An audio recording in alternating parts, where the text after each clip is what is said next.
Magandang araw po sa inyong lahat. Turuan ko na po agad kayo na makapagtanong ng marami sa English tapos yung gamit na gamit pa.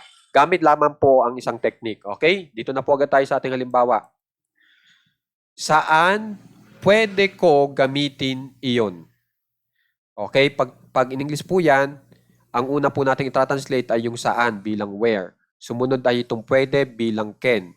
Tapos ang napili ko dito ay itong ko bilang I. Tapos ang napili ko dito sa baba ay itong gamitin bilang use. Tapos itong iyon o yon bilang it. Okay? So i-translate lang po natin sa English. Where can I use it? Para sa saan pwede ko gamitin iyon. Napakadali lang po. Di ba po ba? Pag sinusulat nyo yung inyong tanong, laging tatandaan, maglagay ng tandang pananong. Tanda na tayo ay nagtatanong. Di ba po ba? Itong question mark. Huwag niyong lilimutan pag sinusulat nyo yung tanong nyo. Ngayon, subukan po naman natin itong kailan. Kailan pwede ko gamitin iyon? Kapag in English po yan, when can I use it? Ganun lang kadali. Okay? Ngayon, subukan naman po natin itong paano. Paano pwede ko gamitin iyon? Kapag in English po yan, how can I use it? How can I use it? Okay po? So, nakagawa na po agad kayo ng tatlong tanong. Gamit po itong gamitin at itong ko. Okay? Ganun lang po kadali. Ngayon, subukan naman po natin itong mo. Tapos, ang gagamitin naman po natin dito sa babae itong hiramin bilang borrow. Where can you borrow it? Pag yan ay tinagalog, ano? Saan pwede mo hiramin iyon? Di ba po ba? Ngayon, subukan naman po natin itong kailan. Kailan pwede mo hiramin iyon? Pag in English, ay when can you borrow it? Okay? Ngayon, subukan naman po natin itong paano. Paano pwede mo gamitin iyon? How can you borrow it? Okay? So, napakasimple lang po yung ating technique, pero marami po agad kayong may tatanong gamit ang question words na where, when, and how. Diba po ba? Ngayon, subukan naman po natin itong particular na pangalan na pwede nyong paltan. Kayo nang bahala kung anong pangalan ang gusto nyong ilagay. Okay, dito sa ating halimbawa, itong si Ben. Subukan po natin ay si Ben, tapos ang ating gagamitin ay dito sa baba ay itong bilhin. Okay? Saan pwede ni Ben bilhin iyon? Gamit na tanong yan. Where can Ben buy it? Where can Ben buy it? Okay? Ngayon, subukan po natin itong kailan. Kailan pwede ni Ben bilhin iyon? Gamit na gamit din po yan. Kailan pwede ni Ben bilhin iyon? Pag in English po natin yan, when can Ben buy it? When can Ben buy it? Okay? Ngayon, subunod naman po itong paano. Subukan natin. Paano pwede ni Ben bilhin iyon? How can Ben buy it? How can Ben buy it? Okay? So, napakadali lang po talagang gumawa ng tanong basta meron lang po kayong ganitong klaseng technique. Okay? At ang inilagay ko po dito mga verbs ay yung mga gamit na gamit para magamit nyo rin po agad. Okay? Meron nga lang po kayong dapat tandaan. Okay? Dito tayo sa batas ng English grammar. Ito pong can, ang tawag po dyan ay modal verb. Auxiliary modal verb. Okay? So, modal verb na lang ang itatawag ko. Kapag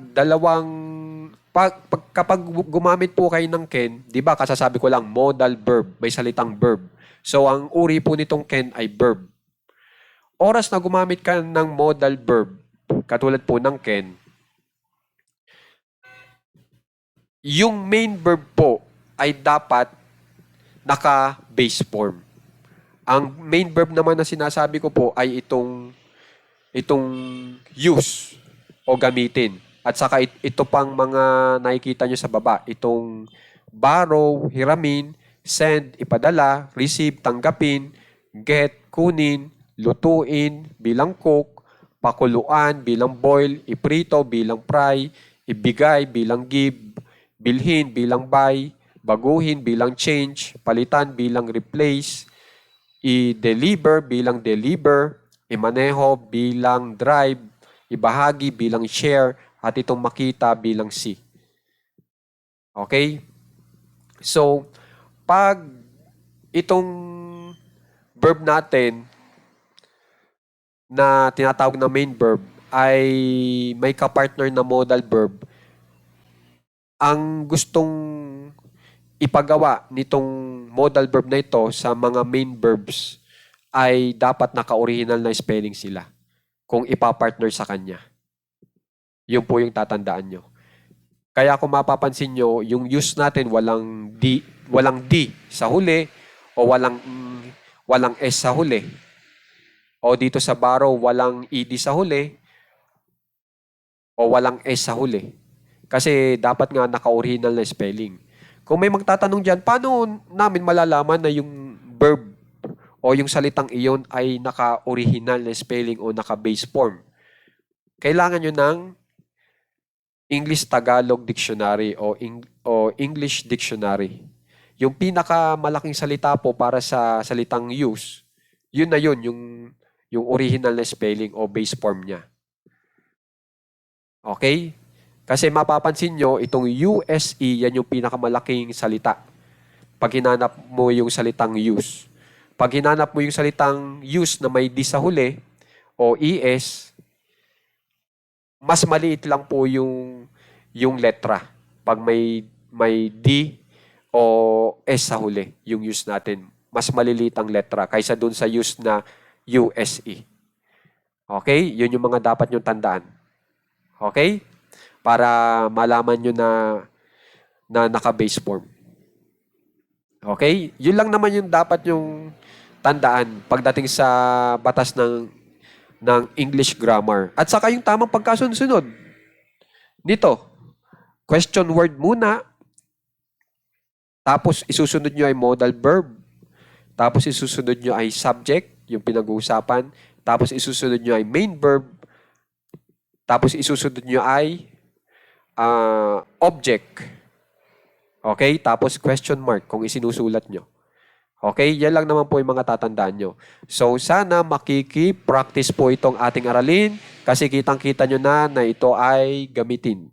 Okay po? Maraming salamat nga pala po sa mga nakasubscribe po dito sa ating channel para matulungan po itong ating page. Okay? Na may maintain. Okay?